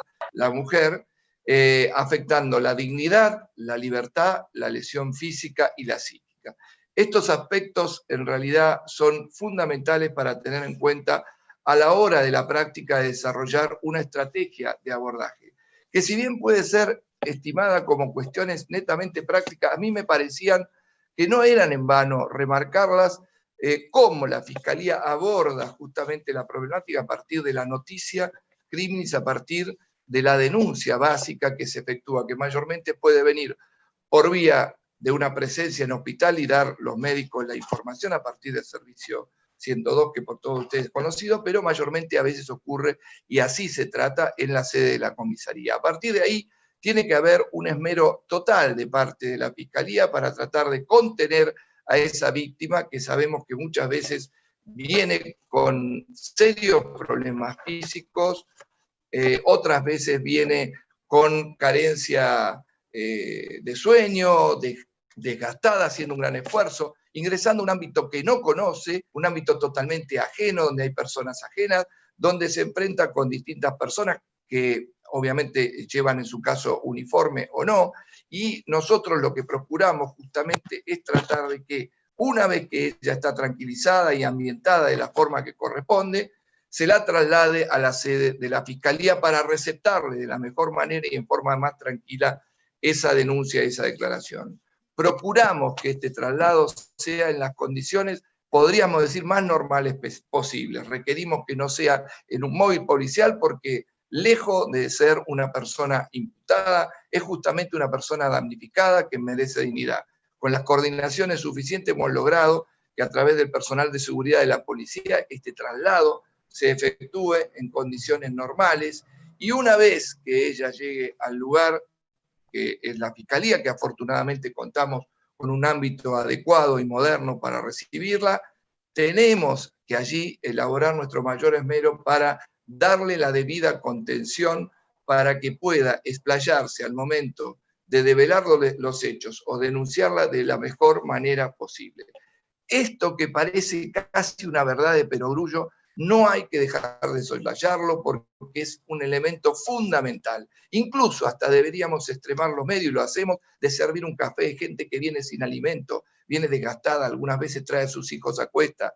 Realmente necesita ver una cara afable o cuanto menos una contención básica que le permita poder desarrollar su declaración. La videofilmación es un método excelente porque permite tomar la impresión en forma general, es totalmente genuina, válida y legítima para que después pueda ser compulsado por la contraparte, y a partir de allí, dado el ámbito de tranquilidad necesaria, permitirle que se explaye de la forma más amplia posible, con el lenguaje que pueda y con lo que salga de su boca. Vuelvo a repetir, parecen cosas obvias, pero es muy importante, y si es necesario interrumpir la declaración, se lo hace. Contamos ahora en el Ministerio Público Fiscal con la asistencia del Servicio a la Víctima, que es un organismo nuevo, recientemente generado, y realmente ha tenido resultados altamente positivos porque coadyuva a esta contención que resulta por demás importante. Es necesario también remarcar la información que le vamos a dar a la víctima de que ella no es la acusada, de que no es culpable de nadie, de nada, de lo ocurrido, y que además debe brindársele toda la información posible de lo que va a ocurrir de allí en más. Llámese revisación médica si lo hubiera, con quién la va a hacer, con quién prefiere que la haga, la presencia de algún familiar si lo tuviera para la asistencia, y los pasos posteriores que van a haber en el decurso y en el trámite procesal de la causa. No tiene por qué saberlo, pero es necesario, hacia su derecho, saberlo, porque eso evita básicamente cualquier revictimización y concretamente también darle información de lo que va a ocurrir respecto de la persona que está imputada. Hacerle saber que está en un proceso, hacerle saber que esa persona tiene derechos y que tiene defensa, y que básicamente el marco probatorio se va a construir a partir de su testimonio, porque lamentablemente, es el delito que por excelencia, el testimonio de quien ha sido afectado es fundamental, es la columna vertebral en la cual luego se van a encaramar el resto de las pruebas para sostener una acusación. Es cierto que no solo la gravedad se torna cuando estamos ante un adulto, es decir, cuando la víctima es niña, es decir, mujer y niña, que es mayormente el alto porcentaje de concurrencia que tenemos a nuestra sede. Les doy rápidamente una estadística: promedio en un mes ingresan 45 casos, el 80% los abusados son niños, y de los niños casi un 99% son niñas y mujeres. Eso demarca por sí solo la contundencia de la gravedad del tema. En este caso particular de los niños, el esmero es mayor, y aquí toma un rol participativo fundamental la querella institucional en cabeza de la Defensoría de los Derechos de la Niñez. Es fundamental para contener no solo a la familia, sino también para poder contener a la criatura, que a veces no está siquiera preparada para declarar. Y allí se elabora con la Fiscalía conjuntamente la estrategia suficiente como para ver, de acuerdo a adecuarla a los términos, cómo llevar adelante justamente los términos procesales para ya sea una formulación de cargo o bien las estrategias de que evitar quien sea el agresor tenga su canal de neutralización con respecto a la víctima. Hay casos que se necesitan trabajar, hay casos que necesitan tiempo. La Defensoría del Niño cuenta con los terapeutas necesarios, con los psicólogos, mayormente se inician con etapas de una sesión de juegos y luego se la prepara a la criatura para que pueda ir a una cámara Gesell y eventualmente ver qué se puede expresar allí. Nótese que este aspecto no queda ajeno todo lo que la Fiscalía también tiene que hacer en relación al imputado, que tiene que ver también con la preservación justamente de la tranquilidad mental y física que tiene que llevar la víctima. En el 89% de los casos, los abusos sexuales infantiles devienen de focos intrafamiliares y de focos directos intrafamiliares. Podemos referirnos al abuelo, al padre, permítaseme la figura, al abuelastro, a un padrastro, un primo, un tío, viene directamente de allí. Es decir, el lobo está dentro del gallinero, permítame la vulgaridad, pero quiero reflejarlo con la crudeza que ello significa, y es lamentablemente justamente esta circunstancia que nos lleva a nosotros a esmerarnos justamente a elaborar todas las posibilidades que estén a nuestro alcance para neutralizar justamente la presencia de esas personas en el hogar justamente de la víctima. Esto no es fácil, esto es muy complejo, requerimos muchas veces la asistencia, en lo que ha puesto recientemente el doctor Durán,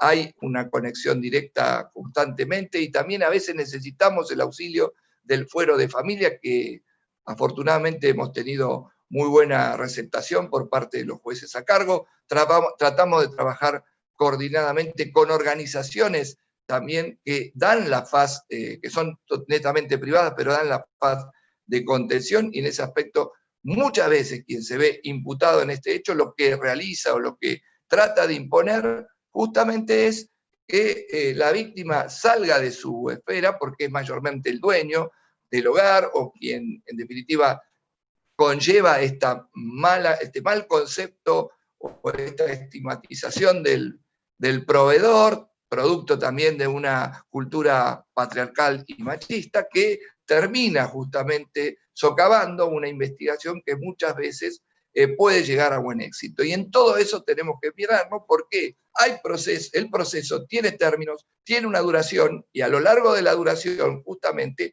necesitamos consolidar algunas pruebas, que no lo podemos hacer en forma inmediata. Y el tiempo es un enemigo terrible en nuestra cuenta, porque muchas veces las mamás o las propias víctimas, niñas, decaen, no pueden sostener un relato en el tiempo, a pesar que nosotros podemos explicarlo por qué se da, pero la sensación de angustia, miedo, asco, la vulnerabilidad extrema lleva que a veces tengamos que caer en una frustración. Afortunadamente, estamos trabajando con mucho ahínco, la Fiscalía cuenta, por lo menos en el área nuestra, con 2 fiscales, sabemos del esmero también de los colegas en el interior. Yo les quiero contar que la problemática neuquina sobre el tema de la afectación de bienes jurídicos, como concretamente es la integridad sexual, concretamente los abusos sexuales, es una de las mayores problemáticas que tenemos a nivel provincial y estadístico, con incluso el aditamento que son circunstancias que no tenemos desde el punto de vista del fiscal, otra salida que llevarlas a puerto, que puede resultar positivo con una condena o bien frustrándolo lamentablemente con una absolución. No descarto que en el caso de soluciones alternativas podrían entrar circunstancias de probation, pero eso nosotros lo tenemos expresamente impuesto, digamos, por convicción, porque entendemos que tiene que haber una respuesta, tiene que haber un proceso que dé una respuesta y una sanción cuanto menos punitiva en general, pero en algunos casos de víctimas adultas, y cuando el delito obviamente lo permita por su penalidad y no sea extremadamente grave, en esos casos podemos llegar a contemplar la posibilidad, respetando sobre todo la voluntad de la víctima a rajatabla, que es algo que no podemos desconocer. Quiero decir también que nos hemos esmerado en conformar un registro de abusadores, de denominado RIPECODIS. A nivel nacional existe la ley, es un organismo que puede dar buenos resultados para la consulta, y que también, por iniciativa del Ministerio Público Fiscal, se ha solicitado a la ANMAC, el viejo RENARO, REPAR, que ustedes recordarán, que las personas que estén vinculadas con hechos de violencia de género, y concretamente en este caso, bueno, en el campo sexual obviamente, donde hubiera algún empleo de arma, no pueden tener justamente la posibilidad de habilitar o tener armas con la posibilidad de adquirirlas o a su disposición. Quiero concluir con lo siguiente, que me parece un dato importante por la temática que se ha trabajado aquí. La perspectiva de género trasvasa toda la Fiscalía, cuanto menos es el desvelo y la imposición que se ha hecho al marcar estas instrucciones generales persecutorias. Hay mucho camino por recorrer, pero la podemos encontrar en cualquier delito, no solo en el ámbito concreto de los delitos sexuales. Además, en la parte de los delitos económicos también advertiremos que las más vulnerables son las mujeres, y que en muchos casos no tienen que responder a ningún tipo de clase o estamento social. Y también quiero remarcar que hay quizás una tarea pendiente que estamos tratando de averiguar, investigar, y en esto también veo que está presente en la sala la doctora Mauri, que está a cargo de la Fiscalía de Género, que no estamos recibiendo o no se visualizan, a pesar de que sepamos que existen casos de mujeres trans o mujeres travestis, que también obviamente deben tener una respuesta dentro del contexto legal. No me resta otras palabras que decir. Yo creo que en las respuestas que puedan surgir a partir de las preguntas, seguramente más interesantes, sacaremos alguna rica conclusión. Gracias. Bueno, muchísimas gracias, Rómulo. La verdad que la idea, también obviamente que de todas las intervenciones se desprende la claridad y después generar interrogantes, ¿no? Porque en espacios tan acotados como dijiste al principio y el tiempo siendo tirano, a veces es muy difícil por ahí desarrollar todo un tema en profundidad, pero el desafío justamente lo has cumplido, que es dejar justamente inquietudes, empezar a proponer otros abordajes, repensar. Yo quiero aclarar que este es un espacio de construcción absolutamente colectiva, donde muchas de las personas que convocamos nos expresan yo es la primera vez, y justamente esa es la idea, y realmente, si bien no es tu caso, hemos tenido planteos así, sí se desprende de todas las exposiciones desde que empezamos hasta hoy la claridad conceptual, las distintas miradas, las distintas perspectivas, las distintas responsabilidades y funciones, y bueno, también rescato no solo la claridad, sino también dejar planteadas estas cuestiones que tienen que ver, volvemos a la estadística, volvemos a herramientas para pensar con enfoque no solo de género, sino estratégico, el abordaje de algunas cuestiones ya, digamos, desde la visión criminológica. Ahora, Débora, así que muchísimas gracias, Rómulo. Vamos ahora a dar espacio a las preguntas. He leído todas las intervenciones, la verdad que son todas reconocimientos, a pesar de que obviamente siempre estamos abiertos y abiertas a las críticas, a todas aquellas cuestiones que nos quieran sugerir. Y la verdad que quiero remarcar el tema del tratamiento a la víctima, y precisamente voy y vuelvo, pero a veces esto es tiempo en vivo y es espontáneo, y la idea es encontrarnos. El tema de la estigmatización, creo que eso es una cuestión que hay que trabajar, y marcaste algo justamente de a veces la falta de denuncia en determinadas personas que están en algunas circunstancias, mujeres que no se animan a denunciar, y bueno, qué importante lo que acabas de marcar. Ahora, Débora, vamos a escucharte con las preguntas. Sé que tenés ahí preparado, tenés que prender la cámara, yo no la veo a Débora, voy a correr la página. Yo me estoy viendo. Ahora está, ahora te veo. Bueno, Débora, ahora te veo, lo que pasa es que a mí me aparece como con delay. Te escuchamos. Bien, la verdad muy interesante todos los que precedieron en la palabra. Yo estuve siguiendo atentamente la intervención de quienes están participando tanto en el Zoom como en YouTube, en vivo, y la verdad ha sido muy rico el intercambio de opiniones en el chat. He seleccionado primero algunos pedidos de respuesta o algún tipo de inquietud que tienen por la temática un destinatario o destinataria directo, y luego voy a hacer referencia a aquellas intervenciones que pueden contestar cualquiera de los participantes. La primera, que se refiere a uno de los casos de los cuales hizo un pequeño raconto Sebastián, es una pregunta de Lorena, específicamente respecto de RCE, Sebastián. Y que ella plantea, ¿qué parámetros tuvo la Corte para determinar que la imputada había sido víctima de violencia y por tanto existía un intrínseco carácter continuo de violencia, o si sí o sí debió recabar antecedentes, es decir, denuncias anteriores de la mujer, ahora imputada, o de antecedentes en centros de abordajes? ¿Y qué hubiera pasado si la mujer refería estar inmersa en este círculo de violencia, pero nunca hubiera denunciado? Bueno, gracias, Débora. A ver, la pregunta respecto del caso la voy a responder con el caso, y lo otro, que es una situación hipotética que nos preguntan, voy a tratar de hacerlo también.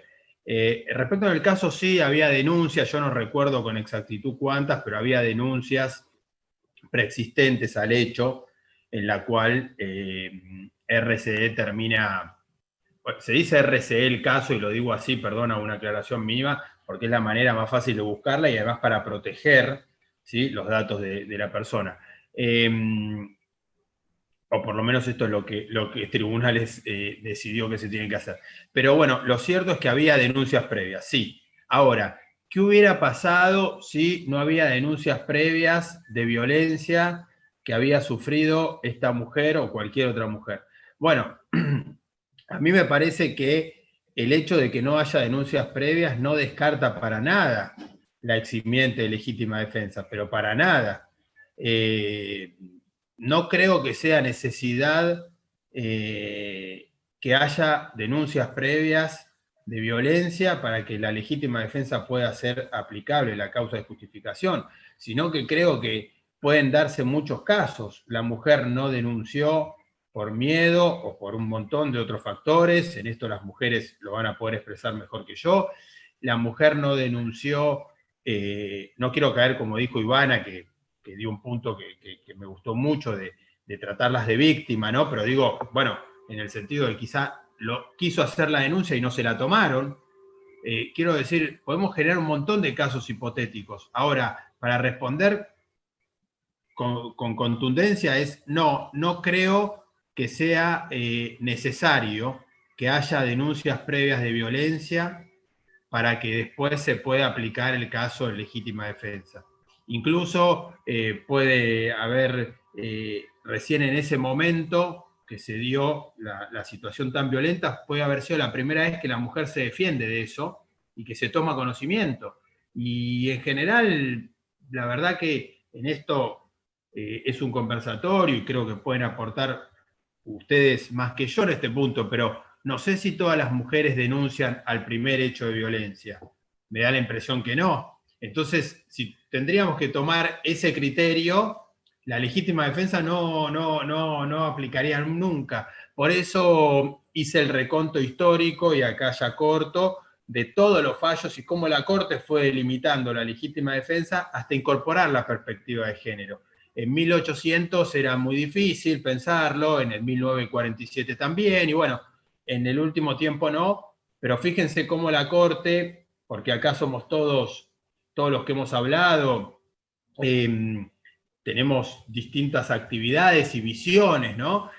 Algunos más prácticas, otros estamos quizás, desde la Corte se ve una cuestión más teórica, no estamos en contacto con las víctimas, pero para cerrar, quería decir que como igual, fíjense que estos dos casos llegaron a la Corte porque venían condenadas. Es realmente muy llamativo, ¿no? Las condenas que les habían aplicado a estas personas. Y bueno, eso es más o menos lo que yo quería decir, y no sé si le respondí a Lorena, o incluso si mis compañeros de panel pueden acompañar, más allá del caso de RCE, alguna consideración es bárbaro, porque creo que hay muchas hipótesis para considerar al respecto de lo que puede haber pasado o puede pasar en distintos casos. Perdón, Débora, que haga esta aparición, pero es muy interesante lo que dice Sebastián, de que si hay alguien del resto del panel que quiera hacer algún agregado, fue muy clara la respuesta. Acá la autora de la respuesta te está agradeciendo en el chat, pero si alguien quiere agregar algo. Yo. Ahí está. No, me parece importante esto que dice Sebastián, digamos, la importancia de la amplitud de la prueba cuando se trata de probar o, digamos, de demostrar un contexto de violencia. El contexto no es un hecho aislado, digo yo, los casos, por lo menos que he transitado, generalmente se ve la película, o sea, del momento concreto, y la violencia es un proceso. Entonces, la prueba, y esto también incluso lo dice la Corte en Leiva, es la amplitud de la prueba, ¿no? Es la necesidad de entender que la prueba no es solamente, y sobre todo en caso de legítima defensa, la foto instantánea de si se da la amenaza inminente, o sea, los requisitos analizados desde el punto de vista masculino nada más, ¿no? Sino que el contexto es básico, y para demostrar el contexto tiene que haber una amplitud de la prueba, inevitablemente. Eso nada más. Débora, ¿querés seguir con las preguntas? Sí, porque la verdad, Ivana me dio el pie, porque las dos preguntas que siguen, en realidad están dirigidas específicamente a Ivana. Una es la de Francisco, que formula a Ivana la siguiente pregunta: ¿cómo se trabaja desde el derecho de la defensa pública penal la perspectiva de género, desde la no revictimización, en casos de delitos que se cometen en el marco de la violencia de género? Porque aún se ven muchos comportamientos como los utilizados en el caso de Ivana Rosales. Sí, nosotros y nosotras hacemos un esfuerzo muy grande, porque también somos parte de esta deconstrucción a la que hacíamos referencia, ¿no? Ustedes imagínense que nosotras, en mi caso yo soy mujer y estoy convencida que la perspectiva de género tiene que ver con, bueno, que es necesaria, y nosotros defendemos a hombres mayormente acusados de estos delitos, ¿no? Entonces, entender que la perspectiva de género no es solamente una cuestión declamatoria, sino que es una cuestión concreta de cómo pensamos incluso nosotros cuando defendemos a los acusados, la prueba que ofrecemos, cómo hacemos para, en caso de tener que interrogar a la víctima, hacerlo teniendo en consideración de que esa persona es una persona que está en un contexto de vulnerabilidad, que es una mujer que ha sufrido, una mujer, un niño, una niña. Es una tarea importante, me parece, la que llevamos adelante, porque también, si no caemos, y esto a mí me preocupa, no lo dije antes, pero sí, caemos en relegar derechos. Nuestra tarea como defensores y defensoras públicos es justamente eso, ¿no? Es llevar adelante defensas respetando los derechos. No hay un derecho mayor que otro, porque si no se vuelve esta discusión en que se deja todo porque es un caso de violencia de género. Y en realidad lo que hay que ver es cómo se compatibilizan los derechos. Y nosotros, nuestra tarea fundamental, y para eso estamos todos los días en la Defensoría, es para que se respeten también los derechos de los imputados, porque si no son vistos los imputados como el enemigo, ¿no? Esta idea de castigo-exclusión, no lo queremos ver más, que salga de la sociedad, y en verdad, bueno, el derecho penal y las garantías constitucionales tienen que ver no solamente con el respeto de la víctima, por supuesto, en el sentido de todos los tratados que hay y la ley respecto a la víctima, sino también de los derechos humanos de las personas que están o privadas de libertad o acusadas de un delito. No sé si contesté, pero bueno. Bien. La otra pregunta que también iba dirigida a Ivana es de César Pérez. Y él pregunta acerca del rol de la defensa en la asistencia técnica de imputadas por la presunta comisión de delitos contra la integridad sexual, en especial en perjuicio de niños, niñas y adolescentes. ¿Cómo se debe conciliar la estrategia defensiva y el respeto a la víctima? ¿De imputadas, dice, o imputados? Imputados. Yo no, imputadas sin querer, pero es imputados. Es imputadas, porque también hay casos de mujeres acusadas, por esto que yo decía, sí, ¿no? De que no cuidó al hijo, en casos de delitos contra la integridad sexual y todo esto. Bueno, un poco lo dije recién, ¿no? Nuestra tarea es encuadrar, o sea, pensar el caso respecto de los derechos de las personas que defendemos. Por supuesto que tratamos en este camino, sobre todo esto porque lo que decía incluso el doctor Patti, de lo que significa para una víctima de violencias, de las diferentes violencias, tanto violencia física, violencia psicológica, como la violencia sexual, transitar el proceso penal. No es nada fácil. Entonces, en este camino, nosotros, como defensores, como defensoras públicas, nuestra tarea es actuar con cuidado respecto de la persona que denuncia, pero también no relegar, digamos, los derechos de las personas que defendemos. Eso sería. Entonces, Yo podría acotar alguna cosa. Sí, claro, Rómulo. Sí. Ahí estamos justamente tomando más preguntas pero sí, nos gustaría por ahí que si querés agregar algo, sería ahora. Bueno, primero, básicamente, que lo que dice Ivana es muy importante porque hemos visto que, por ejemplo, a una candidata hace no mucho a ocupar el cargo de defensora penal, por justamente una perspectiva de género, se la excluyó, entendiendo en un perjuicio, con todo respeto a mi modo de ver, podía justamente vulnerar los derechos de la persona a defender. Y eso no tiene nada que ver. Realmente me parece totalmente equivocada la visión, más allá de la idoneidad de la propia concursante y que había ganado en buena ley su concurso en la magistratura, fue relegada.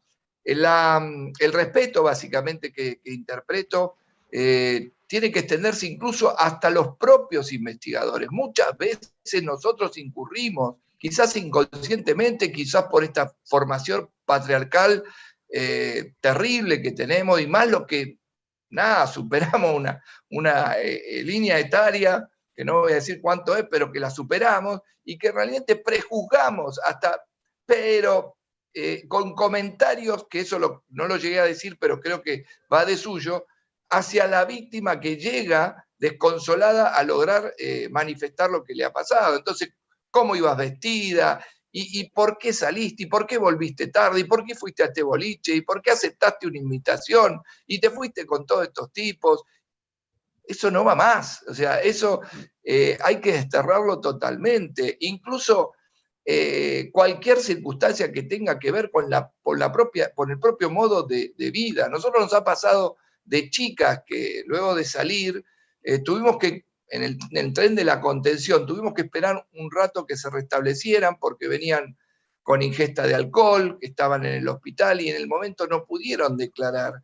Eso no las desvaloriza en cuanto a lo que han sufrido y en su condición de víctima. Y bien, debo reconocer, porque como pauta general, cuanto menos en el litigio particular y en lo que atañe a la defensa pública, quizás una de las mejores defensas públicas que exista en el país, la de Neuquén, muy jerarquizada, debo manifestar que todos los profesionales que trabajan guardan una situación de respeto, sobre todo en el litigio concreto en relación a la víctima, no mortificándola, no atacando con cosas que no tienen que ver justamente con el plano probatorio y no resignando fundamentalmente el deber máximo que tienen, que es el ejercicio de la defensa penal, ¿verdad?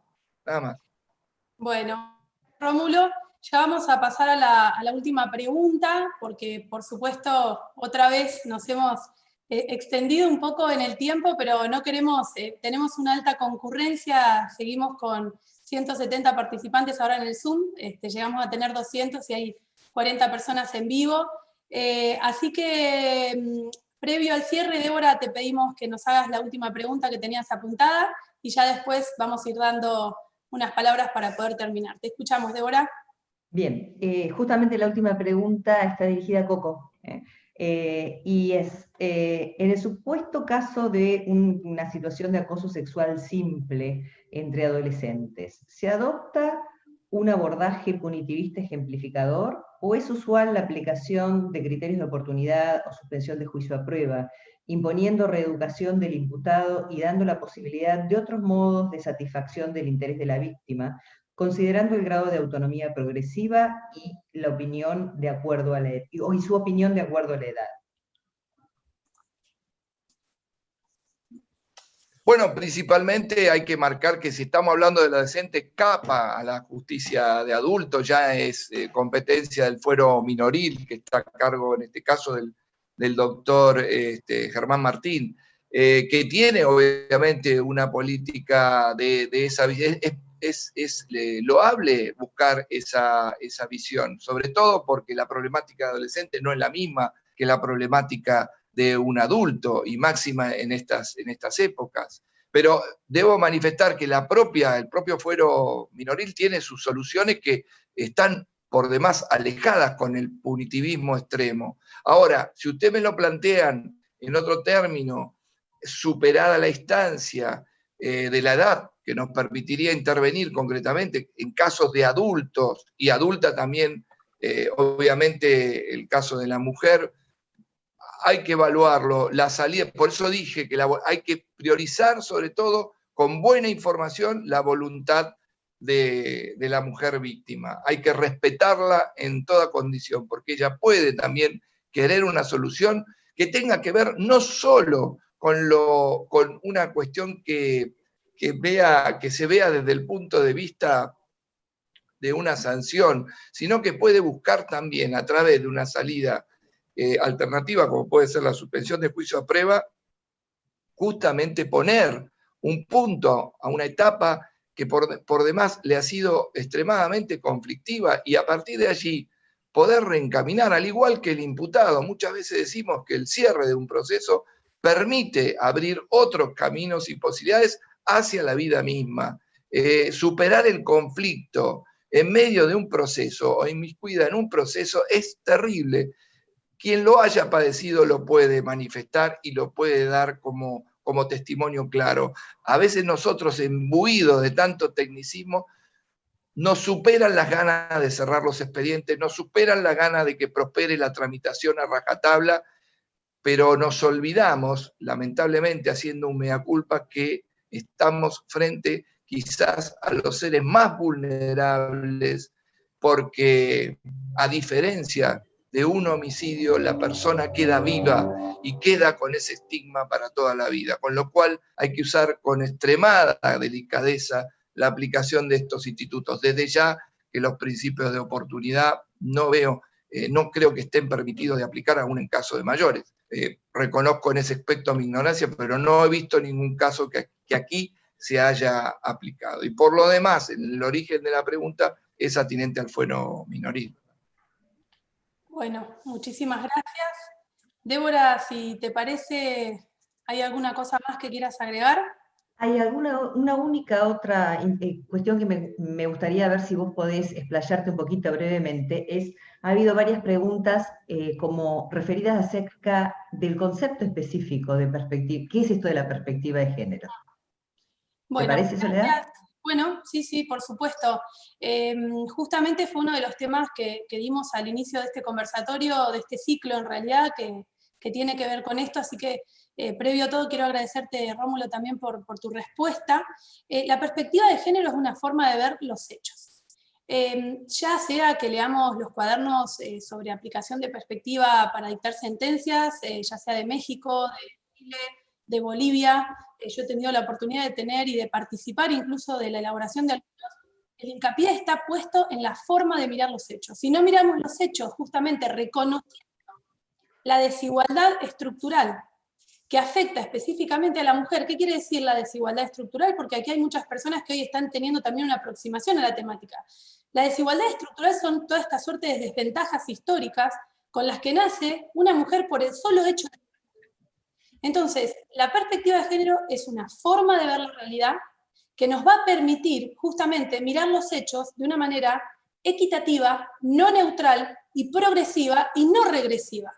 Mirar los hechos de una manera, yo diría, estereotipada, de una manera, con esto que marcaba Ivana, de una manera, yo diría, sin tener conciencia de cuántos prejuicios y estereotipos tenemos en el proceso de nuestra toma de decisiones, y las personas que estamos a cargo de administrar, ya sea justicia o decisiones de gobierno o cualquier tipo de riesgo o vulnerabilidad, debemos ser especialmente conscientes de que estamos impregnados de prejuicios y estereotipos. Por ende debemos primero reconocerlos, removerlos, luego hacer estrategias para ir mejorando este abordaje.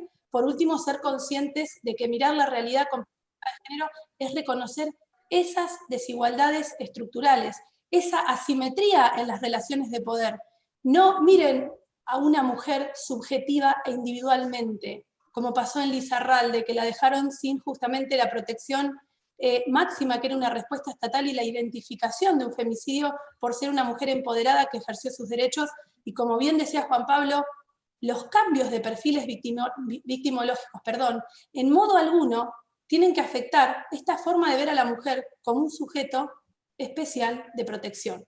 Entonces, esto es la perspectiva de género, es un conjunto de estrategias que nos ayudan a mirar los hechos de una manera no sesgada y de una manera positiva. Insisto, no nos anestesiemos ante la neutralidad. Hace poco, en un fallo reciente justamente en materia electoral, me permití un poco hablar sobre esta cuestión de que si no vemos la realidad con acciones y si no interpretamos las normas afirmativas y positivas con un criterio no neutral y un criterio que reconozca estas desigualdades históricas, cuando apliquemos la norma lo único que vamos a dar es una respuesta neutral, incluso en normas de protección especial, y vamos a generar mayor regresividad. Así que muy buena la pregunta. Justamente, Juan Pablo, te piden que compartas material vinculado con indicadores de riesgo. Realmente tu exposición fue muy clarificadora, yo lo estoy mirando justo acá, y vamos a ir, así que quería dejar eso, por favor, de que después nos compartas a la oficina material vinculado con indicadores de riesgo. Bueno, todos tenemos, así que vamos a tratar de armar un material. Entonces, no me queda más que cerrar y agradecer. Primero, a todas las personas que hoy participaron tan amable y atentamente en este nuevo encuentro, que lleva muchísimo trabajo, hemos ensayado, hemos preparado las cosas, hay gente de todos lados y realmente es muy estimulante, porque este camino es un camino cuesta arriba, lleno de piedras y lleno de obstáculos. Y la verdad que los poderes judiciales, como el de Neuquén, que ha tomado esto como una política pública y que realmente ha permitido estos trabajos a profundidad, generando zonas de disconfort. Salgamos todos de esta zona cómoda, y recién lo que dijo el doctor Patti, empezar a entender que la perspectiva de género no es una ideología, es una forma de ver la realidad, que es lo único que nos va a procurar justamente llegar a una consecución igualitaria de derechos. Precisamente yo siempre digo, si una persona es imputada de un delito vinculado con la violencia contra la mujer por razones de género, no puede tener mejor garantía que ese hecho sea mirado por una persona que puede discernir exactamente dónde hay violencia de género y dónde no la hay. Porque si alguien, por desconocimiento y miedo, aplica equivocadamente para dar una respuesta supuestamente correcta, figuras forzadas, de alguna manera tampoco se está haciendo justicia. Por eso siempre digo, la perspectiva de género es la mirada más aguda y equitativa para la protección de la mujer y de todas las garantías de los imputados. En este caso, justamente hablo de los imputados. Gracias, Sebastián, por tu exposición, fue realmente excelente. Muchísimas gracias por aportarnos el material, la verdad que fue súper clara tu intervención. Muchísimas gracias, Ivana, realmente nos has despertado. Yo no había tenido la posibilidad de escucharte, y la verdad que estoy encantada. Nosotros nos hemos encontrado a ensayar, aunque a veces no parezca y tengamos siempre tiempo en vivo, y algunas cuestiones creo que esto salió perfecto, y la verdad que es un honor para mí haber compartido este espacio con vos. Muchas gracias. Gracias a vos. Gracias, muchas gracias. La verdad que fue súper, muy clara, muy pedagógica. Gracias, Juan Pablo, por tu compromiso permanente con el trabajo, me consta de tu vocación, y esto te pedimos, compartí, socializar el material con todas las personas. También nosotros estamos trabajando en la Oficina de Violencia para generar nuevas estrategias, que eso lo vamos a contar en el momento oportuno, así que muchas gracias, Juan Pablo, fue muy revelador lo que propusiste, analizar y pensar respecto del perfil de la víctima, porque el caso de Lizarralde está vinculado con eso. Una mujer educada y empoderada no puede ser víctima de femicidio, realmente es una atrocidad, porque Juan Pablo lo abordó y lo entendió, pero a día de hoy hay gente que entiende una mujer, es cierto, con sus derechos no puede ser víctima de violencia de género, y eso realmente lo que marcaste, además del perfil victimológico, el perfil criminológico que señalamos con los autores de los femicidios también. Y finalmente, gracias Rómulo por tu exposición. Has recibido por tu claridad muchísimas felicitaciones y además muy abierto a las preguntas. Particularmente es muy bueno y ver quiénes ocupan los lugares. Es muy importante saber cómo pensás también, ¿no? Cómo pensamos los funcionarios y las funcionarias que estamos en el Poder Judicial. Así que muchísimas gracias, yo te felicito también. Has tenido muy buenas devoluciones como el resto de los expositores, y me resta agradecerle al equipo técnico, que la verdad que son personas muy, pero muy comprometidas, a Jota, Juan Mora, a Gustavo Soto y a Débora Valle por su permanente colaboración con la Oficina de la Mujer, y sobre todo quiero agradecer a todos y a todas ustedes por la paciencia. Nos excedimos en el tiempo, pero realmente quiero que sepan que esto lo hacemos con mucha dedicación y vocación. Así que me resta esto, un nuevo reconocimiento a los expositores y a todos ustedes y a todas ustedes. Y bueno, nos vamos a volver a encontrar el 5 de noviembre con la próxima actividad, que es la relectura de normas constitucionales, penales, administrativas y tributarias para incorporar la perspectiva de género.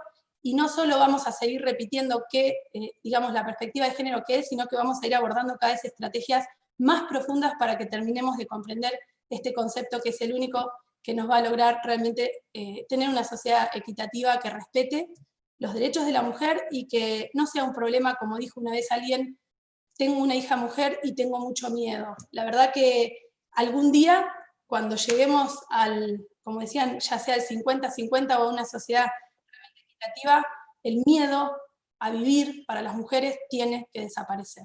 El miedo a que nos pase algo, ¿no? Así que muchas gracias a todos y a todas por construir este espacio, mantenerlo y sostenerlo. Y bueno, nos vemos en el próximo encuentro. Yo me despido. Gracias. Buenas tardes, gracias.